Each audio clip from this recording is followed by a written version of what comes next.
கொண்ட வேத பகுதி பிரசங்கி புஸ்தகம் 1வது அதிகாரம் அதனுடைய 4வது வசனம்.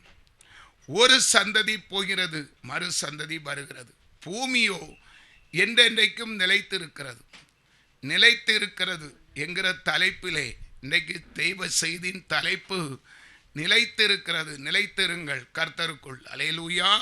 அன்பானவர்களை, வசனத்தை கவனிங்க. மனுஷனுடைய வாழ்நாட்கள் குறுகினது. ஆனால் சில சந்ததிகள் குறிப்பிட்ட வருஷம் கழிச்சு மனுஷன் மரித்து போகிறான், மறு சந்ததி வருகிறது. ஆனால் பூமியோ வானமோ என்றென்றைக்கு அசையாமல் நிலைத்திருக்கிறது என்று வேதம் சொல்லுகிறது. ஒரு அல்லேலூயா சொல்லுங்க. நிலைத்திருக்கிறவர்கள் நிலைத்திருக்கிறது என்கிற தலைப்பிலே பேசுகிறோம். லூக்கா எழுதின சுவிசேஷம் அதனுடைய 21வது அதிகாரம் 38வது வசனம். ஜனங்கள் எல்லோரும் அவருடைய உபதேசத்தை கேட்கும்படி அதிகாலமே தேவ ஆலயத்தில் அவரிடத்தில் வருவார்கள். அல்லேலூயா. எனக்கு அன்பான தேவ பிள்ளைகளே, ஆண்டவர் சொல்லுகிறார், ஜனங்கள் எல்லோரும் கர்த்தருடைய உபதேசத்தை, இந்த பரிசுத்த ஓய்வு நாள் என்று சொன்னாலே கர்த்தர் நம்மிடத்திலே பேச போகிறார். கர்த்தர் மனுஷர் மூலமாக போதகர்களை, ரட்சிக்கப்பட்டவர்களை, அவருக்கென்று பிரியமானவர்களை தெரிந்து கொண்டு அநேகவருக்கு அவர்களுக்கு உபதேசம் பண்ணுவதற்கு முத்திரையை போட்டு வைத்திருப்பார். எல்லாரும் விசுவாசிகள் நாம் எல்லாரும் கேட்பதற்கு, உபதேசத்தை கேட்கும்படி அதிகாலமே தேவாலயத்துக்கு அவரிடத்து வருவார்கள். இன்னைக்கு நம்ம தேவாலய சத்தியத்தை கேட்க வந்திருக்கிறோம். கவனித்து கேட்போம். கர்த்தருடைய வார்த்தை நம்மை ஆசீர்வதிக்கும், கனப்படுத்தும், பாதுகாக்கும். அந்த வார்த்தையில் தான் ஜீவன் இருக்கிறது. அல்லேலூயா. இந்த வேதத்தை வாசித்து பாருங்க. 1 பேதுரு 1வது அதிகாரம் அதனுடைய 25வது வசனம். அல்லேலூயா. கர்த்தருடைய வசனமும் என்றைக்கு எப்படி இருக்கிறது? நிலைத்திருக்கும். அல்லேலூயா. வானம் பூமி அழிந்து போனாலும் ஆண்டவர் ஃபர்ஸ்ட் சொன்னார், பூமி என்னைக்கு நிலைத்திருக்கும். ஆனால் ஒரு நாட்களிலே இந்த பூமியும் வானமும் வெந்துருகி போகும். அல்லேலூயா. கர்த்தருடைய வசனமோ என்றென்றைக்கும் நிலைத்திருக்கும் என்று வேதம் சொல்லுகிறது. நம்ம தியானிக்கிற வார்த்தை என்றென்றைக்கும் மாறாத வார்த்தை. அப்படி என்றால் நம்ம நிலைத்து இருக்கிற பரிபூரணத்தை நமக்கு கொடுக்கிற, நம்முடைய ஜீவன் இருக்கிற வரைக்கும், நம்ம நாட்களுக்கு பிறகு நம்ம தொடர்ந்து நம்ம சந்ததிகளுக்கு கடைசி வரை நிலைத்திருந்து ஆசீர்வதிக்கிற கர்த்தருடைய வார்த்தையை குறித்து சொல்லப்பட்டு இருக்கிறது. ஒரு அல்லேலூயா சொல்லுவோமா? இன்னைக்கு பிரியமானவர்களே, ஒரு 6 நிலைத்திருத்தலை குறித்து நான் உங்கள் மத்தியிலே வேத வசனத்தோடு தியானிக்க ஆசைப்படுகிறேன். 1, உபதேசத்தில் நம்ம எப்படி இருக்கணுமா? நிலைச்சிருக்கணுமா? 2, தேவனுக்கு பயப்படுதல நிலைச்சிருக்கணும், பயப்படுதல. 3வது, அவர் அப்பம் அவருடைய சரீரத்தையும் இரத்தத்தையும் பானம் பண்ணுகிறதுல நம்ம நிலைச்சிருக்கணும். 4, விசுவாசத்திலே நம்ம நிலைச்சிருக்கணும். 5, அபிஷேகத்திலே பூரணமாய் நிலைத்திருக்கணும். 6, அழைக்கப்பட்ட அழைப்பிலே தெரிந்து கொண்ட அந்த வழியிலே நிலைத்திருக்கணும். இப்படி ஒரு 6 காரியத்தை உங்கள் மத்தியிலே பேசி நான் உங்களுக்காக செபிக்க ஆசைப்படுகிறேன். கர்த்தர் நடத்துவாராக. 1வது, உபதேசத்திலே நிலைத்திருக்கும்படி. அல்லேலூயா. யோவானுக்கு எழுதின சுவிசேஷம் 8வது அதிகாரம் அதனுடைய 31வது வசனம்.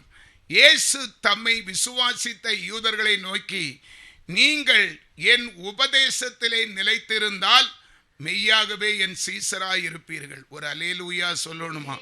1வது என்ன சொல்லுகிறார்? எதுல நிலைச்சிருக்கணும்? கர்த்தர் பேசுகிற வார்த்தையிலே. சபைக்கு ஒரு ஊழியக்காரன் மூலமாக அந்த வாயிலிருந்து புறப்படுகிற ஜீவன் உள்ள வார்த்தையில, இந்த வார்த்தை ஜீவன் இதுல பிடிச்சி அப்படி இருதயத்தில் நிறுத்தி வைக்கணும். சில காரியங்கள் நம்ம இருதயத்தை விட்டு மாறாது, தெரியுமா? அதே போல மறக்க முடியாமல் ஒவ்வொரு வசனமும் கேட்கிற வசனத்தை, உபதேசத்தை நிலை நிறுத்தினால் மெய்யாகவே அவருக்கு சீசராக முடியும். நாளைக்கு நீங்க போதகர்களாக மாறுவீங்க. கர்த்தருடைய அபிஷேகத்தை உங்களுக்கு ஆண்டவர் தருவார். யோவான் 8:32 பாருங்க. 32, சத்தியத்தையும் அறிவீர்கள், அந்த சத்தியம் உங்களை விடுதலையாக்கும். உங்களுக்கு கொடுக்கிற வார்த்தைகள் சத்தியம் நிறைந்தவைகள், ஜீவன் உள்ள வார்த்தைகள், அரண்களை நிர்மூலமாக்குகிற வார்த்தைகள். அல்லேலூயா. சத்துரு கொண்டு வரக்கூடிய தீயம், பலவீனம், வியாதி, துன்பம், வெறுமை, கஷ்டம், நஷ்டம், இவை எல்லாவற்றையும் அடிச்சு நொறுக்கி விடுதலையாக்குகிற ஜீவன் உள்ள வார்த்தை. அந்த வார்த்தையில் அவ்வளவு வல்லமை இருக்கிறது. எனக்கு அன்பானவர்களே, சும்மா ஏதோ சொல்லுகிறார் அப்படி தூங்கி அசதியாய் கேட்கக்கூடாது. போன வாரம் என்ன செய்தின்னு சொன்னால் நிறைய பேருக்கு சொல்ல தெரியல. இந்த காதில் வாங்கி இந்த காதில் விடுறோம். அப்படி இராதபடி அவர் சொல்றதை கவனமாய் கேட்டால் அந்த சத்திய வசனம் நம்ம எல்லாவற்றிலும் நம்மளை விடுதலை கொடுக்கும். ஒரு அல்லேலூயா. இனி பாருங்க, அடுத்த ஒரு வசனம் நீதிமொழிகள் 19:23. கர்த்தருக்கு பயப்படுதல் ஜீவனுக்கு ஏதுவானது, அதை அடைந்தவன் திருப்தி அடைந்து நிலைத்திருப்பான். தீமை அவனை என்ன செய்யாது, அணுகாது. எத்தனை பேருக்கு புரியுது கர்த்தருக்கு பயப்படுதல்? கர்த்தருக்கு பயப்படுதல்னா எப்படி? கர்த்தர் பயங்காட்டுறவரா? கர்த்தர் பயங்காட்டுறவரா? அவரை கண்டா பயந்து நடங்கு. தகப்பங்க, நம்ம யாருக்கு ரொம்ப பயப்படுவோம்? இப்போ சொன்னா பிசாசு. அம்மா இன்னும் ஏதோ வச்சுட்டான், அங்கே செய்வன் இங்கே வச்சுட்டான், அப்படி இப்படி நல்லா பயப்படும். எதை செய்யக்கூடாதோ மனுஷர்கள் அதை செய்து விடுகிறோம். புரிந்து கொள்ளுங்கள், நம்முடைய பயம் கர்த்தருடைய அன்புக்கு பயப்படுகிறது, அவருடைய சொல்லுக்கு பயப்படுறது, வார்த்தைக்கு பயப்படுறது, கீழ்ப்படியது, அவர் எதிர்பார்க்கிறதை செய்கிறது. அதை தவறும் போது உணர்ச்சி பொங்க கதறுகிறது, தீங்குக்கு மனஸ்தாபப்படுகிறது. நீ ஒரு காரியம், அவர் எதிர்பார்த்த காரியம் நீ குறைவுபட்ட அதற்காக கண்ணீர் விட்டு கதறுகிறது தான் ஆண்டவருக்கு பயப்படுகிற பயம். அந்த பயம் தேவ பிள்ளைகளாகிய நமக்குள் இருந்தால் அதை அடைந்தவன் திருப்தி அடைந்து வாழ்க்கையிலே உலக பிரகாரமான சகல வாழ்க்கையிலும் திருப்தி அடைவான் என்று சொல்லப்பட்டு இருக்கிறது. ஒரு நன்மையும் குறைந்து போகாது. பிசாசுக்கு எதிர்த்து நில்லுங்கள், தேவனுக்கு பயப்படுங்கள். நம்ம மாற்றி செய்கிறோம், தேவனுக்கு எதிர்த்து நிற்கிறோம். எப்படி எதிர்த்து நிற்கிறோம்? செபிக்கிறது கிடையாது, அந்த நேரத்துக்கு செபிக்கிறது கிடையாது, சமயத்தை கொடுக்கிறது கிடையாது, அசட்ட அந்த நேரத்தில் எதையாவது நோண்டிட்டு இருக்கிறது. தேவ பிள்ளையை தயவு செய்து வார்த்தையில் ஜீவன். ஏன் குறைவு வருது? ஏன் புலம்பல் நமக்கு வருது? ஏன் வியாதி வருகிறது? ஏன் துன்பம் வருகிறதுன்னா அவர் சொல்றதுக்கு கீழ்ப்படியாததுனால. தயவு செய்து பிரியமானவர்களே, ஆலயத்துக்கு வர்றது நல்லது, ஆராதனையில பங்கெடுத்து துதிப்பது நல்லது, விட்டு கொடுப்பது நல்லது. வசனத்தை கவனமாய் கேட்டு அதை அப்பிராயசப்படுத்தி அதன்படி செய்ய மனதாயிருப்பது கால சிறந்தது. ஒருவனும் நம்மளை அசைக்க முடியாதுங்க. எவ்வளவு அருமையான ஆண்டவர், எவ்வளவு ஈஸியான காரியம். இதுல எத்தனைவருக்கு கஷ்டம் போல தெரியுது? இதெல்லாம் முடியாதுப்பா, இதெல்லாம் செய்ய முடியாதுப்பா, இப்படிலாம் செபிக்க முடியாதுப்பா. ஆண்டவருடைய உபதேசம் அதிகாரம் போல இருந்தது. ஆனால் அதை அப்பிராயசப்படுத்துகிறவர்கள், அதை எண்ணி அதை ஏற்றுக்கொள்ளுகிறவர்களுக்கு ஈஸியான இருக்கும். தேவனுடைய காலத்திலே இது கடினமான உபதேசம் என்று சொல்லார்கள் சீசர்கள். அநேகர்கள் பின்மாறி போய்விட்டார்கள். நம்ம புதிய ஏற்பாட்டில் பார்க்கிறோம். ஆண்டவரும் சீசர்களை பார்த்து கேட்டார், நீங்களும் போக மனதாய் இருக்கிறீர்களோ? நீங்க சொல்லுங்க, இதுல எங்களோ கடினம் இருக்கும் நீங்க நினைக்கிறீங்க. யாருக்கு கடினமா இருக்கும்? மாமிச கிரியத்தில் உலகத்து காரியத்தை நினைச்சு உலக சிந்தனையில வாழ்கிறவர்களுக்கு இந்த உபதேசம் கடினமா இருக்கும். எதை விரும்புறீங்கம்மா? எது தேவை? சின்ன மேட்ரு. நம்ம அப்படின்னா பரீட்சையில எப்படி பாஸ் பண்ணி வந்திருக்கோம், அதை விட எவ்வளவு ஈஸியான காரியத்தை ஆண்டவர் லெகுவாய் கற்றுக் கொடுக்கிறார். என்ன செய்யணுமாம்? பயப்படுதில்லை, ஆண்டவருக்கு பயப்படுறது, நடுங்கிறதுல, அன்பு பாராட்டுகிறதுல, நேசிக்கிறதுல. நீ எப்படி இருந்தால் திருப்தி அடைந்து நிலைத்திருப்பாய் கர்த்தருக்குள். அல்லேலூயா. அந்த ஐக்கியத்துக்குள், அவருடைய அன்புக்குள், அவருடைய பரவசத்துக்குள் அவர் நீனும் ஒன்னாய். அவரை விட்டு ஒருத்தர் எந்த சத்ரு நம்மளை பிரிக்க முடியாது. ஒரு அல்லேலூயா சொல்லுங்க. 3வது யோவான் 6வது அதிகாரம் 56வது வசனம். என் மாமிசத்தை புசித்து என் இரத்தத்தை பானம் பண்ணுகிறவன் என்னிலே நிலைத்திருக்கிறான், நானும் அவனிலே நிலைத்திருக்கிறேன். அல்லேலூயா சொல்லுங்க. அவருடைய மாமிசமும் இரத்தத்தையும், அல்லேலூயா, அதில் வித்தியாசம் இருக்குது. அதை மட்டும் நான் லேசாக டச் பண்ணுறேன். நிறைய பேர் சொல்லுவாங்க ஒரே ஞானஸ்நானம் அப்படின்னு சொல்லி. ஒரே ஞானஸ்நானம் நம்ம எப்போ எடுத்தோம்? குழந்தையாக பிறந்து 6 மாதம், இப்போ 3 மாதம் பிள்ளைக்கு ஞானஸ்நானம் கொடுத்துறாங்க. 3 மனவரை சொல்லப்போல 3 மாத குழந்தைக்கு எவ்வளவு ஞானம் இருக்கும்? ஞானஸ்தானம்னா என்ன? ஞானம் அடைஞ்சி, விவரம் தெரிஞ்சு, நல்லது கெட்டது புரிஞ்சு, தவறு இல்லையா என்கிறத சரி பார்த்து எடுக்கிறது தான் ஞானஸ்தானம். அந்த ஞானஸ்தானத்தை 3 மாத குழந்தைக்கு தெளிச்சு, இயேசு கிறிஸ்துவின் நாமத்தினாலே உன்னை ஞானஸ்தானம் கொடுக்குறேன். அதுக்கு என்ன விவரம் வரும்? அந்த புத்தி எப்படி இருக்கும்?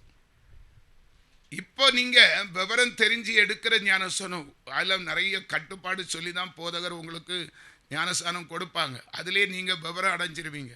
பயம் இருக்கும், தப்பு செய்ய விடாத பயம். அதான் ஞானத்தை பெற்று எடுக்கிற ஞானஸ்தானம். அல்லேலூயா.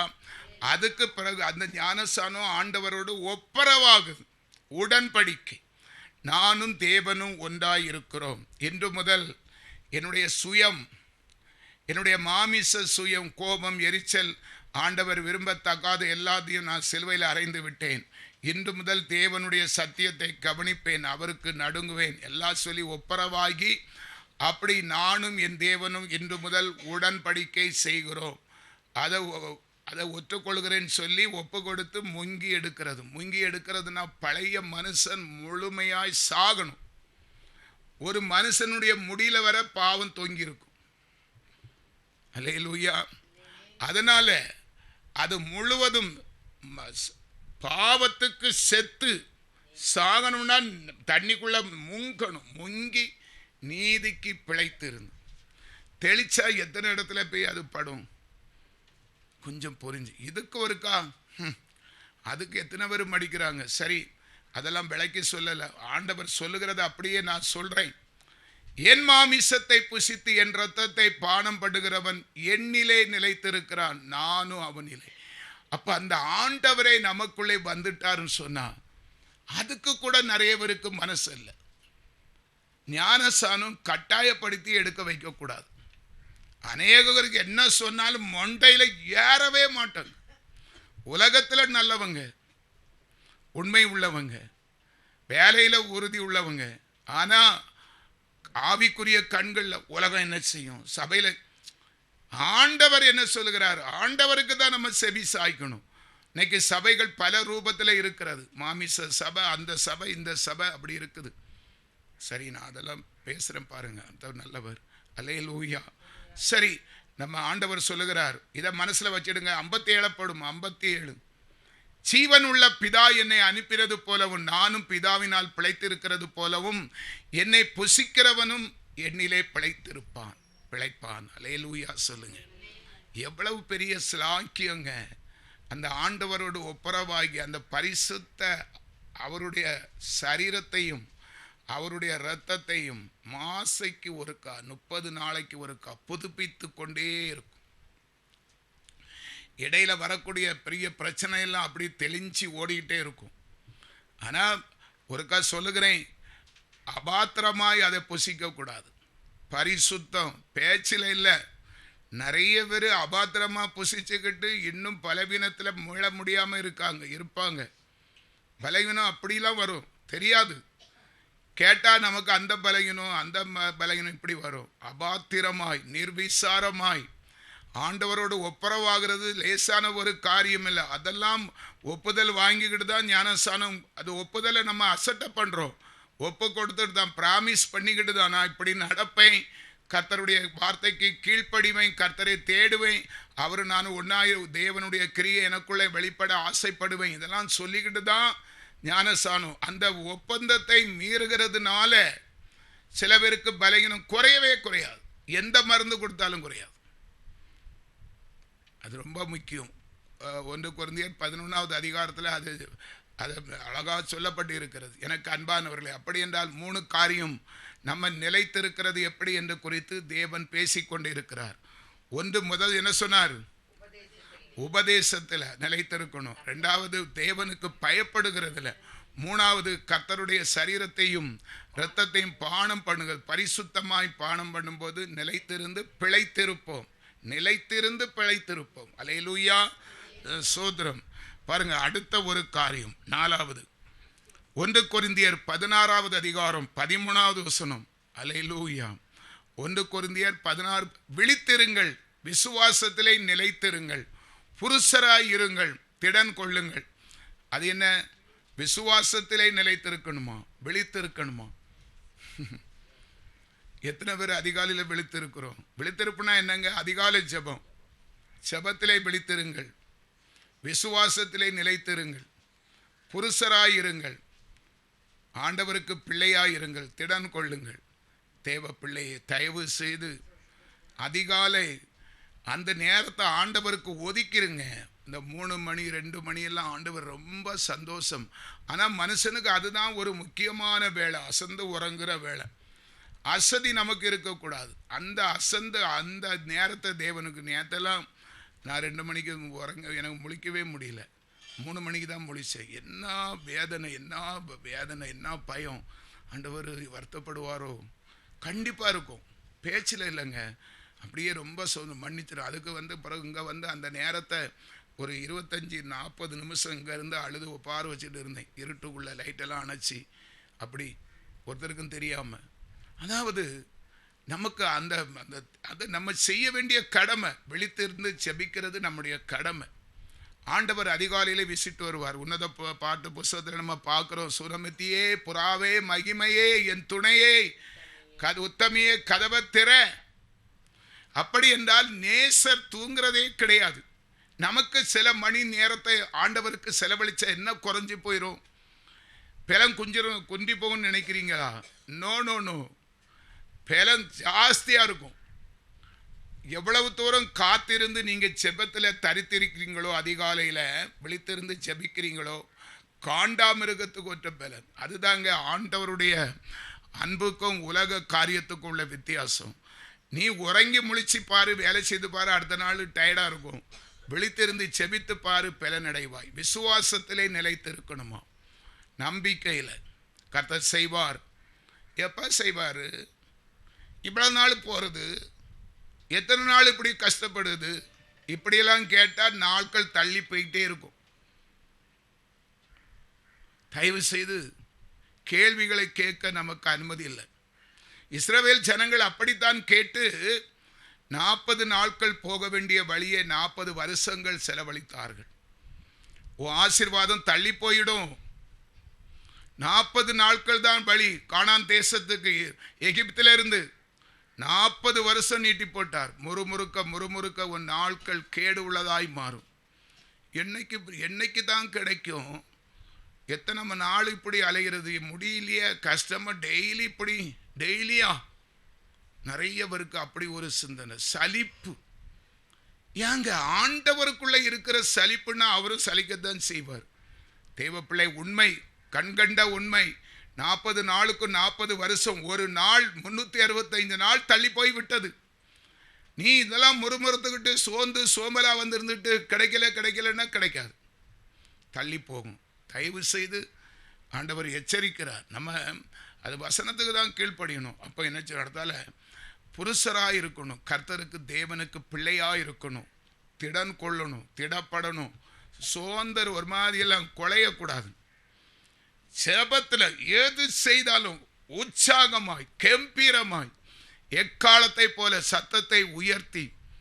நம்ம சத்தத்தில் பிசாசு நடுங்கணும். எப்பா சிங்கம் போல, சிங்கத்தை பார்த்து மனுஷன் பயப்பட மாட்டான். அதனுடைய கர்ச்சனை, அது உருமுகிற உருமு காட்டையே அதிர பண்ணும். ஒரு இடத்துல சிங்கம் குகைக்குள்ளே இருந்து உருமுனாலே காடே கிடுகிடுக்கும். அதே போல நம்ம சத்தத்தை கேட்டு எப்பா அங்கே ஒரு வீட்டுக்கு பக்கமே அண்டி பார்க்க மாட்டான் பிசாசு. நிறைய பேர் வீட்டில் வந்து வீட்டுக்குள்ளேயே வாசம் பண்ணிட்டு இருக்கான். இருட்டாக இருக்குது, சொப்பனத்தில் அப்படி இருக்குது. நீ பாடி துதிச்சு ஆண்டவருடைய அந்நிய பாசு பேசி கர்த்தரை மகிமைப்படுத்தின அந்த சத்தம், இந்த கிரிப்புள்ள இருக்கிற இடத்துல பாம்பு வராது தெரியுமா? எத்தனை பேருக்கு தெரியும்? அதோடைய புழுக்கையை பார்த்தாலே 8 காதோலி ஓடி. நம்ம அப்போ என்ன செய்யணும்? செய்ய வேண்டிய கடமை செய்துக்கிட்டு அப்பாட்ட உரிமையாக கேட்டு பெற்றுக்கொள்ளணும். நான் விழிச்சிருந்தேன், நம்ம கேட்காண்டமா அது தானாக கிரியை செய்யும். நீ செபித்து பாரு. எனக்கு உண்மையிலே இப்படி நாங்கள் 11 நாள் தொடர்ந்து எங்கள் ஊழிய லைஃப்பில் போட்டது கிடையாது. அருமையான சகோதரி லில்லி வெண்ணிலாவுக்கு பாராட்டுகளை நான் சொல்லுகிறேன். அல்லேலூயா. எவ்வளவு சந்தோஷமாக இருக்குது. இனி பூதா ஞாயிற்றமெல்லாம் அப்படி இப்போ அப்படிலாம் பொருத்தனை பண்ணக்கூடாது. ஆண்டவர்கிட்ட கேட்பேன். அல்லேலூயா. ஆமாம், உபவாசத்தை கூட்டணும் ஆண்டவரே. அல்லேலூயா. என்ன பெரிய மகிழ்ச்சி. அல்லேலூயா. சோத்திரம். 4 ஆச்சுன்னு நினைக்கிறேன். என்ன 2 இருக்குது. அல்லேலூயா. 1 யோவான் 2வது அதிகாரம் 6வது வசனம். அவருக்குள் நிலைத்திருக்கிறேன் என்று சொல்லுகிறவன் அவர் நடந்தபடியே தானும் நடக்க வேண்டும். நிலைத்திருக்கிறது எப்படி? இப்ப கேளுங்க. ஜோமன் அவருக்குள்ள எல்லாத்துக்கும் நம்ம தலையாட்டிரும். என்னையும் சேர்த்து சொல்றேன். ரட்சிப்பு சொல்ல முடியும், நிறைய இருக்கு. அவருக்குள் நம்ம உண்மையை பார்த்தா அவருக்கு தான் தெரியும். அவருக்குள் நிலைத்திருக்கிறோம் என்று சொல்லுகிறவன் அவர் நடந்தபடி கிரியையில நம்ம ஆண்டவர் கண்டுபிடிச்சிருவார்ல. செபம் எப்படி இருக்கு பார்க்கலாம். இப்போ தானே செபம் பண்ணும் அப்படின்னு சலிப்பு வந்தாலே நம்ம ஆண்டவருக்குள்ள இல்லைன்னு தானே அர்த்தம். அவருக்குள் நிலைத்திருக்கிறேன் என்று சொல்லுகிறவன் அவர் நடந்தபடியே தானும் நடக்க வேண்டும். கட்டளையாக சொல்லுகிறார். 17வது வசனம். உலகமும் அதன் இச்சையும் ஒளிந்து போகும், தேவனுடைய சித்தத்தின் படி செய்கிறவனோ என்றென்றைக்கு நிலைத்திருப்பான். ஒரு அல்லேலூயா சொல்லுங்க. உலகமும் மாமிசமும் இச்சையும் ஒளிந்து போகுங்க. அவருடைய சித்தம் அது கேட்கணும். அவருடைய விருப்பம், சித்தமும் விருப்பமும் ஒரே வார்த்தை தான். அவர் விரும்புகிறது என்ன? ஒரு தகப்பன் தன் பிள்ளைகளிடத்தில் விரும்புகிறாங்க. இல்லை, நமக்கு சொந்த தாய் தகப்பன் இருந்தாங்க. நம்மெல்லாம் பிள்ளை நல்லா படித்தா அவங்களுக்கு எவ்வளோ சந்தோஷமாக இருக்கும். நம்ம பிள்ளைகள் நமக்கு விருப்பப்படி செய்தால், என் மகளாம் அந்த மூத்தவா அப்படி MBBS ஆனது எவ்வளோ பெருமை, சொசைட்டியில் எவ்வளோ மதிப்பு. அதுக்கு முந்தையெல்லாம் நிர்விசாரமாக ஒரு மாதிரி குடிச்சு வெறிச்சு இருந்தேன். அப்போ அந்த சோசியல் டே நடக்குது. என்னுடைய இந்து மகள் அந்த 12th முடித்து பரீட்சையில் அங்கே கூப்பிட்டு இந்துஜாக்கு அப்பா மேடைக்கு வரவும் எப்படி இருக்கும் பாருங்க. எனக்கு ஒரு மாதிரி ஆயிட்டு. நம்மளா நானா? ஐயோ அப்பா, யாரால? உன் பிள்ளையால. இதே தாங்க ஆண்டவர் எதிர்பார்க்கிறாரு. அவருடைய பிள்ளைகளால தேவ நாமம் மகிமைப்படுதுன்னு சொன்னா, ஏய் விசுவாசி தான், ஆண்டவருடைய பிள்ளை தான், ஒரு வார்த்தை சொன்ன அற்புதம் நடந்துட்டு. அவருடைய நாமம் எவ்வளவு. எனக்கு ஸ்கூல் டே, சோசியல் டே, SMRVயில் பெரிய பெரிய பரிசுத்தவான்கள் நிறைய. இந்துஜா இவ்வளவு மார்க் எடுத்திருக்கிறா, அவங்க பேரண்ட்ஸை மேடைக்கு அழைக்கிறோம்னு சொன்னோன்னா எல்லாரும் கை தட்டுறாங்க. டாக்டருக்கு போஸ்டிங் கிடச்சிருக்கு. நம்ம பள்ளிக்கூடத்தில் SMRV படித்து இந்துஜா டாக்டர் ஆகியிருக்கா தமிழ் மீடியத்தில் அப்படின்னு சொல்லி கரகோஷம். பெரிய பெரிய பெரிய பெரிய மேதாவிகள், பெரிய பெரிய அறிஞர்கள், ஞானிகள் எல்லாரும் இருக்கும்போது முட்டாளை அந்த இடத்துல ஏற்றி பெருமைக்குரியவர்னு சொல்லி பாராட்டினாங்க. எவ்வளவு சந்தோஷங்க. அப்படி நம்ம அப்பாவுக்கு கனமும் மகிமையும் நம்ம சேர்க்கிறவர்களாக இருந்தால் ஒன்னிமித்தமே நம்மளை படைச்சவர் எவ்வளவு பரவசப்படுவார். உலகம் அதன் இச்சையும் ஒளிந்து போகும், தேவனுடைய சித்தத்தின்படி. அதைத்தானே உலக மனுஷரை போல அப்பாவும் எதிர்பார்க்கிறார். நற்சாட்சி செய் மகனே, நற்சாட்சியாயிரு, சாட்சி உடையவனாயிரு, பரிசுத்தம் உள்ளவனாயிரு. உன்னை குறித்து யாராவது குற்றம் சொன்னா நான் சோர்ந்து போவேன். ஆண்டவருடைய எண்ணம் அதுதாங்க. நான் மறுபடியும் சொல்றேன், ஆண்டவருடைய பிள்ளைகளாகிய நம்மை யாராவது குற்றப்படுத்திடக்கூடாது, குறை சொல்லக்கூடாது. நீ பாவி என்று சொல்லிடக்கூடாதுன்னு சொல்லிதான் நீ பரிசுத்தமாக மகனே மகளே என்று சொல்லி ஆண்டவர் நம்மளை உற்சாகப்படுத்துறது. அவர் என்ன வேணாலும் சொல்லலாம், பிறரை சொல்ல அவர் ஒருபோதும் அனுமதிக்க மாட்டார். அவ்வளவு தூரம் நம்ம மீது பாசமும் நேசமும் வைத்து நம்மை போஷிக்கிற கர்த்தராய் இருக்கிறார். எனக்கு அன்பான தேவ பிள்ளைகளை, தயவு செய்து இவ்வளவாய் நம்மை மதிப்பின் உச்சத்திலே மேன்மையிலே ஒருவரும் குற்றப்படுத்தாதபடி சாதிக்கிறவர்களாய் மாற்றத்தான் அவருடைய விருப்பத்தை நம்மிடத்திலே திணிக்கிறார். அந்த விருப்பம், அந்த தேவனுடைய விருப்பம், சித்தம் செய்கிறவன் தான் நிலைத்திருக்க முடியும். இரட்டிப்பான நன்மை. அவருக்கு நீ பிள்ளையாய் சந்தோஷமா இருப்பாய். உன்னுடைய வாழ்வாதாரம் நிலைத்திருக்கும், அசையாது, அசையாது. அவர் சொல்வதற்கு முன்னே நீ அவருக்கு பிரியமானதை செய்தால் அவர் தானா நிலைத்திருப்பாய். எதுவுமே ஒண்ணு என்ன செய்ய முடியாது, நெருங்க முடியாது. 27வது வசனம், நீங்கள் அவராலே பெற்ற அபிஷேகம் உங்களில் நிலைத்திருக்கிறது, ஒருவரும் உங்களுக்கு போதிக்க வேண்டுவதில்லை. அந்த அபிஷேகம் சகலத்தையும் குறித்து உங்களுக்கு போதிக்கிறது. அது சத்தியமாய் இருக்கிறது, பொய்யல்ல. அது உங்களுக்கு போதித்தபடியே அவரில் நிலைத்திருப்பீர்களாக. அபிஷேகத்தின் முறையை பார்த்தீங்களா? நீங்கள் அவராலே பெற்ற அபிஷேகம். ஆரம்பமே சொல்லுகிறது நமக்கு தான் அந்த அபிஷேகமா? அப்படியா? அதுனா என்ன? எந்த கடையில் எவ்வளவு கொடுத்து வாங்கலாம், எத்தனை காசுக்கு கிடைக்கும் அப்படின்னு ஒரு சிந்தனை வருது. காசு கொடுத்து வாங்குற ஐட்டம் இல்லை. உனக்கு கோடி கோடியாக வீட்டில் சொத்து சேர்த்து அங்கே சொத்து இங்கே சொத்து வச்சாலும் இலவசமாய் கிடைக்கிற அபிஷேகம்.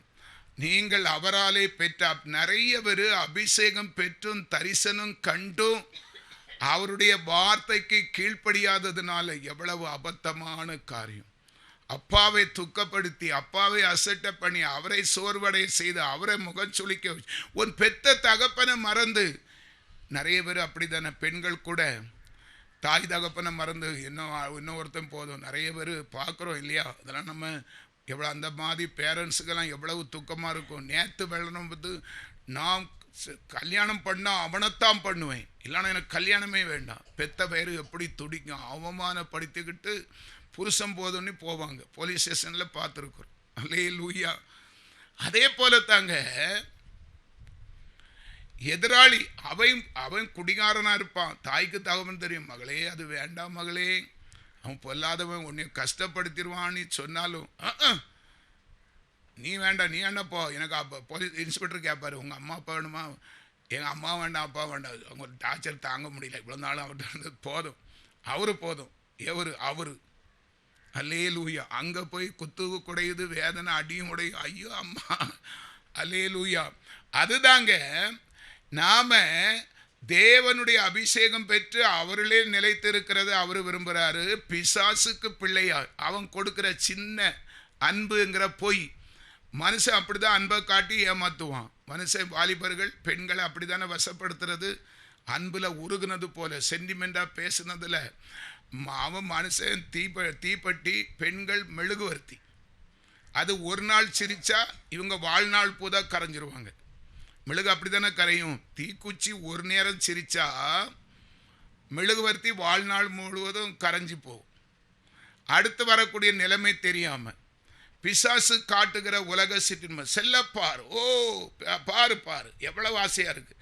இங்க சோத்திரம் சொல்வதை காட்டிலும் ஆகா கவர்ச்சியா இருக்குது. அதனுடைய பின்விளைவு. அல்லேலூயா.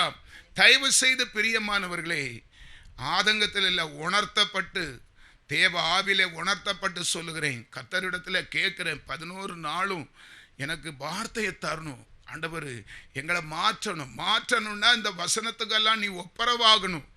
தப்பா நினைக்கப்படாது.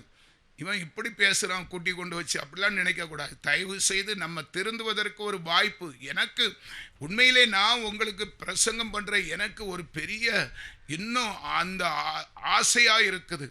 நீங்கள் அவராலே பெற்ற அபிஷேகம் உங்களில் நிலைத்திருக்கிறது, ஒருவரும் உங்களுக்கு போதிக்க வேண்டியதில்லை. யார்கிட்ட போயும் எங்களுக்காக செவம் பண்ணுங்கன்னு நம்ம கேட்க வேண்டிய கட்டாயம் வரவே வராது. பிரியமானவர்களே, அந்த அபிஷேகம் கிரியை செய்யும். ஆண்டவர் அந்த கானான் வீட்டு கல்யாணத்தில் அந்த ரசம் குறைவுபட்ட போது மரியாள் இடத்துல அந்த காரங்க சொன்னாங்க. மரியாள் சொன்னா இயேசுவை பார்த்து, இயேசுவே திராட்சை ரசம் குறைவுபட்டது. ஆண்டவர் சொன்னார், மரியாளே உனக்கு எனக்கு என்ன. அதே போல மனுஷர்கிட்ட போய் நம்ம எதையும் செய்ய வேண்டிய அவசியம் இல்லை. டைரக்டாகவே நமக்கும் ஆண்டவருக்கும் தான் ஒரு உறவு இருக்கணும். அந்த உறவு உறுதியான உறவாக இருக்கணும். அதில் நல்லா பிளப்படும். பிரியமானவர்களே, ஒருவரும் உங்களுக்கு போதிக்க வேண்டுவதில்லை. அந்த அபிஷேகம் சகலத்தையும் குறித்து உங்களுக்கு போதிக்கிறது. அந்த உணர்வு, அந்த பரிசுத்த ஆவியானவருடைய பிரசன்ஸ் அவருடைய ஆளுகை. நீ சின்ன தவறு மைனூட்டா கூட செய்ய உனக்கு முடியாது. அந்த யோசேப்புக்குள்ள இருந்த ஆவி, அல்லேலூயா. அந்த வசனம் சொல்றது, கர்த்தர் யோசேப்போடு இருந்தார். அதனால போத்திபார் மனைவி வலிய வலை வீசினாலும் உதறி தள்ளிவிட்டு உடைய கையில கொடுத்து விட்டு, நான் வச்சுக்கோ, நான் பிச்சுக்கிறேன்னு சொல்லி ஓடணும். அல்லேலூயா. அந்த உணர்வு வரணும்னா அது உங்களுக்கு போதிக்க வேண்டியதில்லை. அந்த அபிஷேகம் சகலத்தையும் குறித்து உங்களுக்கு போதிக்கிறது. அது சத்தியமா இருக்கிறது, அதுல ஜீவன் அடங்கி இருக்கிறது, அதுல சகலமும் உருப்படியா இருக்கிறது. அது பொய்யல்ல என்று சொல்றார். அது உங்களுக்கு போதித்தபடியே அவரின் நிலைத்திருப்பீர்களாக. தேவ பிள்ளையே, ஈஸியான மார்க்கம் தான் நமக்கு கற்றுக் கொடுக்கிறது. அதாவது இருளில் இருக்கிறவங்களுக்கு அது ஒரு கடினமாக தான் இருக்கும். அப்படி பக்கவாட்டில்